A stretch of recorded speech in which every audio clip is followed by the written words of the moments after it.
রাজধানীর Ashulia school and কলেজের 286 জন শিক্ষার্থীর এইচএসসি পরীক্ষার অ্যাডমিটে দায়িত্বরত শিক্ষকদের অবহেলার কারণে পরীক্ষা দেওয়া অনিশ্চিত হয়ে পড়েছে। এতে পরীক্ষা দিতে না পারার প্রতিবাদে ওই সকল শিক্ষার্থীরা মহাসড়ক অবরোধসহ মানববন্ধন ও বিক্ষোভ মিছিল করেছেন। বিস্তারিত দেখুন ডেস্ক রিপোর্টে। বৃহস্পতিবার সকালে তারা আশুলিয়া স্কুল অ্যান্ড কলেজের সামনে এ কর্মসূচি পালন করেন। এতে শিক্ষার্থীদের অভিভাবকরাও আন্দোলনে অংশগ্রহণ করেন।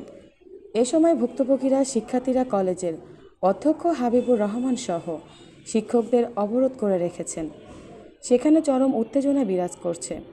অপ্রীতিকর ঘটনা এড়াতে সেখানে পুলিশ মোতায়েন করা হয়েছে।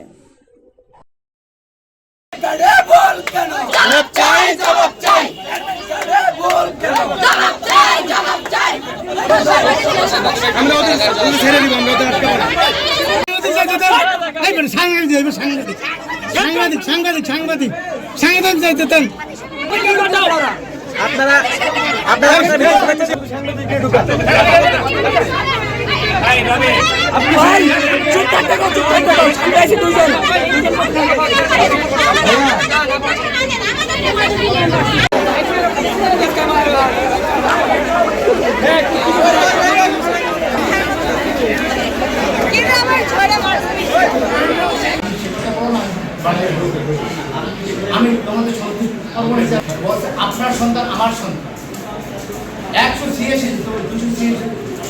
একটু শুনেন, আপনার ছবি ধরে আছেন কি পরিসংখ্যান সমাজ